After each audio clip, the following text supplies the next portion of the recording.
안녕하십니까. 이변변의 드라마 리뷰, 오늘도 이상한 변호사 우영우 제10화 찾아왔습니다.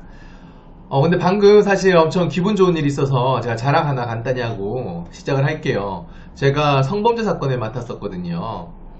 또 우연히 이번 10화도 성범죄 얘기라서 제가 생각이 난 건데, 제가 저도 열심히 변론을 했고 의뢰인분께서도 잘 협조해 주셔가지고 결국 무혐의를, 낮은 확률이었지만 받아낼 수가 있었습니다.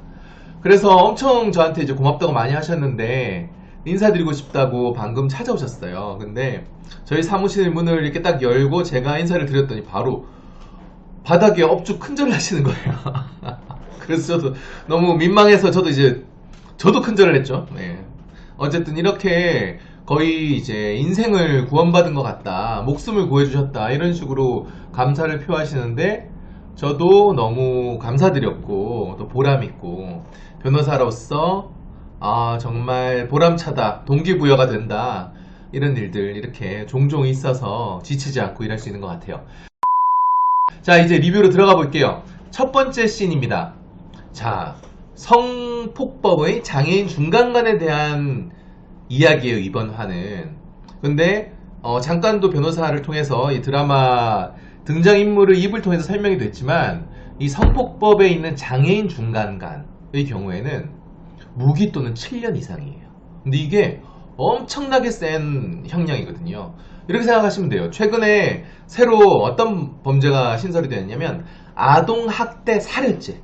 그러니까 아동을 학대하고 그 결과 죽음에 이르게 하는 이 아동학대 살해죄가 형량이 무기 또는 7년 이상, 이거랑 같아요.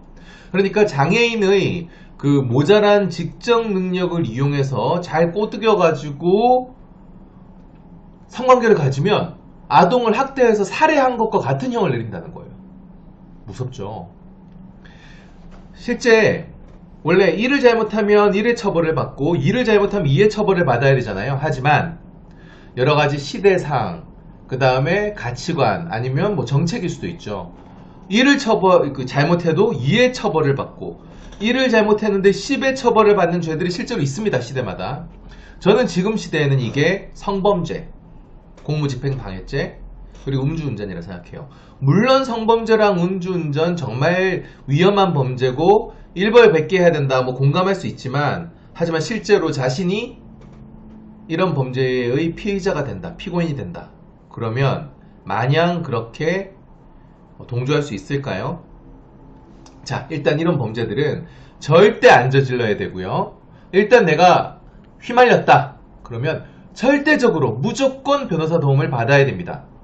사실 처음에 수사관들이 이렇게 얘기하는 경우가 있어요. 별거 아니에요, 와서 사실대로 얘기하면 돼요, 그냥 잘못했다 하시면 제가 알아서 할게요, 이런 말 듣고 안이하게 대처했다가 인생 망치는 케이스를 정말 많이 봤어요. 자, 잊지 마세요. 성범죄, 카메라 등 촬영죄든 스토킹이든 어쨌든 여자랑 남자랑 관련되어 있는 이 범죄, 공무집행방해죄, 그리고 음주와 관련된 죄들은 저질렀다, 내가 말려들었다, 무조건 변호사 상담부터 하세요. 자, 다음은 이 성범죄의 특성에 대해서 설명하는 씬인데요.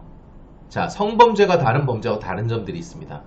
제가 이변변이 모르는 게 제 영상에서도 아마 자세히 설명드렸으니까 궁금하신 분들은 그 영상 꼭 찾아보시고요. 간단히 설명드리면, 대부분의 범죄는 말로 인정되지는 않아요. 말은 얼마든지 지어낼 수 있으니까요. 증거가 있어야 됩니다, 증거가. 근데 성범죄만은 증거가 없고 피해자 진술만 있어도 유죄로 인정될 수 있어요. 왜냐면 워낙 은밀한 장소에서 이루어지잖아요. 그러니까 진술 외에 다른 증거가 없다, 그래서 다 무죄를 때리면 대부분 성범죄의 90%가 무죄가 날 겁니다. 이런 현실적인 어려움 때문에 판례가 정해졌어요. 성범죄는 피해자 진술만 있어도 인정할 수 있다. 심지어 피고인 진술이 일관되지 못하면 이것도 증거로 삼아서 유죄를 때려요. 또 대부분이, 요즘 성범죄들은 전부 다 반의사 불벌죄나 친고죄가 아니게 되어버려서 합의를 해도 처벌을 받아요. 또 하나의 특징은, 보통은 처벌을 받으면 벌금형이든 깜빵을 가든 그걸로 끝이잖아요. 근데 성범죄는 여러가지 부가처분들이 붙는데 이게 더 무서운 경우도 있어요. 취업도 제한되고요, 성범죄 방지 교육도 받아야 되고요, 전자발찌 차는 경우도 있어요. 또 신상 정보를 등록하거나 공개하거나 고지하거나 이것도 진짜 무서워요. 일단 신상 정보가 등록되면 매년 경찰서 가서 사진 찍어야 되고요. 자기가 어디 살고 있는지 신고해야 되고 해외여행을 가도 허가를 받아야 돼요. 공개가 된다? 그러면 이제 누구나 성범죄자가 누군지 내가 무슨 죄를 저지른지 확인을 할 수 있어요. 심지어 고지가 되잖아요. 그러면 확인을 안 해도 저절로 집으로 우편이 와요. 여러분들 받아본 적 있을 수 있어요. 우리 집 근처에 어느 성범죄자가 사는지 정보가 다 우리 집으로 우편으로 와요. 아마 받아보신 분들 있을 겁니다. 정말 성범죄는 무섭습니다. 자, 세 번째 씬은 재판 중에 채팅을 보여주면서 이게 피해자와 피고인이 나눈 대화다. 이런 대화가 강간 직후에 이루어졌는데 이게 어떻게 강간일 수가 있느냐, 이런 주장. 사실 정말 실무에서도 많이 나오는 주장이에요. 그리고 예전에는 이걸로 무죄가 정말 많이 나왔어요. 예를 들어서 강간 직후에 카카오톡 대화 내용을 보니까 뭐 서로 별일 없는 것처럼 일상적인 대화를 한단 말이에요. 심지어 뭐 직장에도 출근을 잘 하고 친구들한테도 별 탈 없는 듯, 괜찮은 듯, 가족들한테도 괜찮은 듯 행동을 해요. 그러면 이제 판사가 그러죠. 강간당한 피해자 어떻게 저런 행동을 할 수가 있어? 저거는 강간 피해자답지 않아. 이래서 무죄를 막 때렸어요. 하지만 최근의 판례의 법원의 태도가 완전 바뀌었습니다. 성범죄의 피해자에게 피해자다움을 요구하지 마라. 아무리 성범죄 피해자라 하더라도 아무 일 없었던 척 할 수도 있다. 왜냐면 실제로 그런 케이스가 있거든요. 자기도 믿고 싶지 않은 거예요. 내가 강간 피해자라는 이 엄혹한 비참한 현실을 인정하고 싶지 않아서 강간 피해자가 아닌 척, 아무런 피해가 없는 척 행동하는 그 피해자들이 실제로 많이 임상적으로 발견이 됐다는 거예요. 심지어 강간 가해자한테 가서 이 사람이 나를 사랑해서 나랑 관계를 가진 걸 거야. 이건 강간이 아니야. 그래서 막 그 사람을 사귄다든지. 이런 사례들이 실제로 나오기 시작하면서 강간 피해자에게 강간 피해자다움을 요구하지 마라 라는 새로운 판례가 나왔어요. 하지만 현실은 어떤가? 여전히 의미는 있어요. 판사들도 생각을 하죠. 이건 아닌 것 같은데. 아무리 새로운 판례가 나왔어도 이 정도 대화가 오고 가면 이거는 강간 아닌 거 아니야? 이런 생각을 할 수 있죠. 그러다 보니까 실무적으로는, 현실적으로는 판사가 알아서 판단해요. 그래서 여전히 이런 대화를 보여주면서 판사한테 어떻게 강간 직후에 이런 대화가 오고 갈 수 있습니까? 이런 주장 충분히 실효성이 있습니다. 제가 예를 하나 들어볼까요? 이거는 피해자가 외국인이라서 제가 예를 들어도, 실제 사건을 예를 들어도 특별히 문제가 안 될 것 같아서요. 우리 의뢰인하고 피해자가 성관계를 가졌어요. 그리고 여성은 이걸 강간으로 고소를 했습니다. 근데 두 사람 사이에 주고받은 대화를 이제 저희가 입수해서 재판부에 제출했는데, 대화에 이런 내용이 있어요. 강간 직후에 여자가 남자한테 이렇게 물어봐요. 근데 내가 너 꼬신 건가? 이런 질문을 한단 말이에요. 뭐 다 영어로 이루어진 건데. 그러다가 또 여성이 그 다음 날에는 자기가 야하게 옷을 입고 있는 사진을 찍어서 보내요. 또 심지어 그 다음 날에는 자기 혼자서 아주 야한 행위를 하는 그런 동영상을 찍어서 보냈단 말이에요. 자, 강간 피해자가 강간 가해자한테 이런 행동을 할 수 있을까요? 전 납득이 안 되거든요. 괜찮은 척 하는 것까지 괜찮단 말이에요. 그럴 수 있지. 하지만 이렇게 적극적인 성적 표현을 한다? 저는 이거는 말이 안 된다 생각하거든요. 저는 이 사건이 무죄가 나야 된다 생각해요. 결과는 나중에 나오면 공유하도록 하겠습니다. 자, 네 번째 씬은 성적 자기 결정권에 대한 얘기예요. 자, 여기서 나오는 전문가의 말을 빌자면 이거죠. 지적 장애인은 자기가 피해를 당해도 그걸 방어할 수 없다. 성적으로 이게 자신한테 있어서 공격인지 아니면 자연스러운 일인지 판별할 수 있는 능력도 없다. 결국 누구랑 성관계를 가질지 결정할 능력이 없다는 거예요. 과연 그런가요? 우리나라 법률에는 성적 자기 결정권을 인정하지 않는 경우가 크게 세 가지가 있습니다. 첫 번째는 나이. 미성년자 의제 강간이라고 해서 16세까지는 관계를 가지면 그냥 무조건 범죄, 무조건 강간이에요. 또 술을 많이 마셔서 아니면 약물에 취해가지고 자기 의사를 결정하는 능력이 현저히 떨어질 때는 관계를 가지면 또 강간이에요. 또 하나, 이번에 문제된 지적 장애인들. 이 사람들도 관계를 가지면 강간이 될 가능성이 높아요. 근데 이게 맞나요? 지적장애인은 누구랑 성관계를 가질지 자기가 결정할 수 없나요? 그럼 평생 연애를 하면 안 돼요? 저는 매우 의문이 듭니다.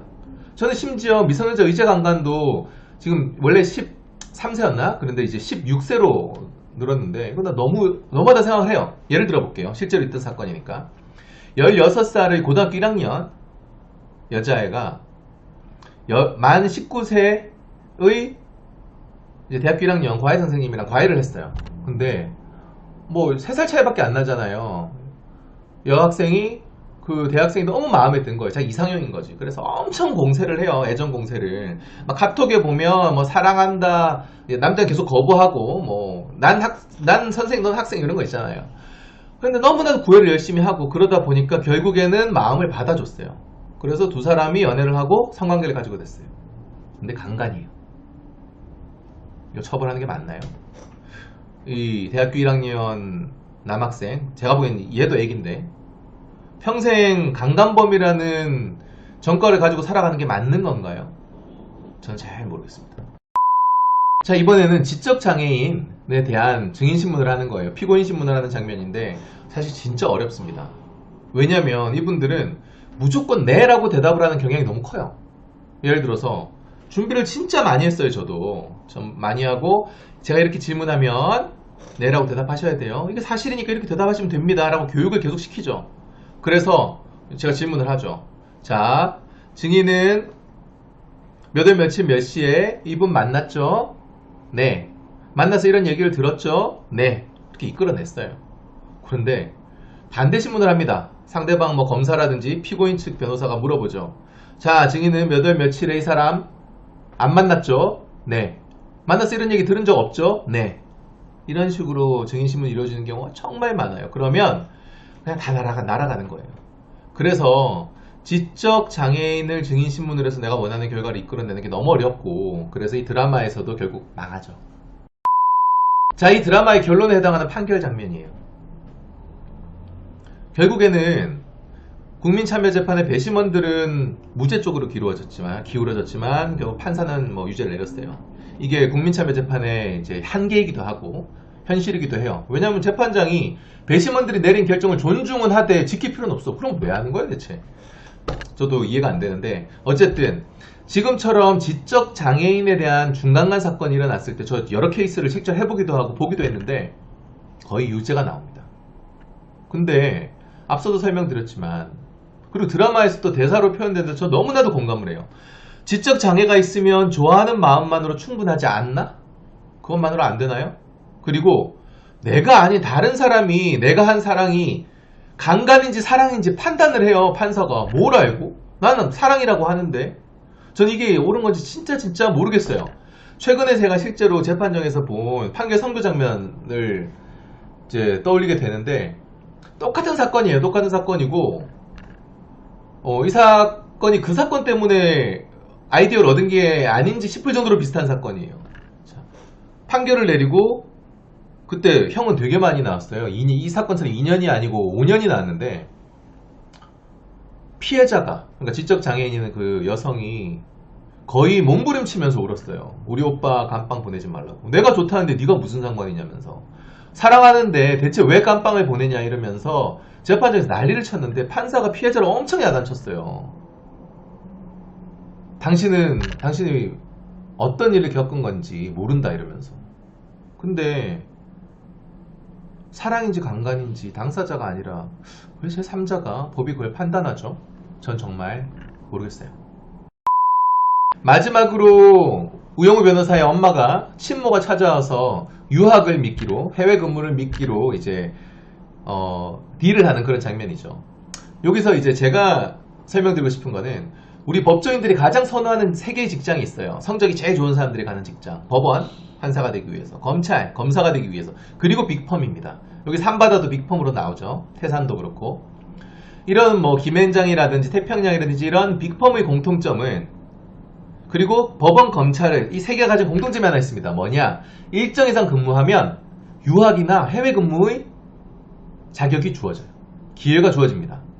물론 옛날에는 누구나 다 보내줬지만 요즘에는 경쟁이 있는 것 같아요. 다 보내주는 것 같지는 않고 거기서 근무 성적이나 고과가 좋은 사람만 보내주는 것 같긴 해요. 특히 미국처럼 모두가 선호하는 곳에 가려면 그 중에서도 뛰어나야 된다고 하더라고요. 하지만 어쨌든 몇 년 이상 근무를 하면 학비, 생활비 다 대주면서 가족 교육비까지 다 대주면서 이런 유학은 사실 금전적으로 따지잖아요. 그러면 일시불로 몇 억을 그냥 주는 거하고 똑같아요. 왜냐면 거기 있을 때 월급도 다 나오고 하니까 엄청난 메리트입니다. 사실 저는 내추럴 본 변호사예요. 변호사가 적성에도 맞고 타고나기도 완전 변호사고, 그래서 판사 검사가 되고 싶다라든지 부럽다는 생각은 단 한 번도 해본 적이 없습니다. 그리고 지금 시점에서는 워라밸이 워낙 비교도 안 돼서 빅펌에 있는 변호사들도 하나도 안 부러워요.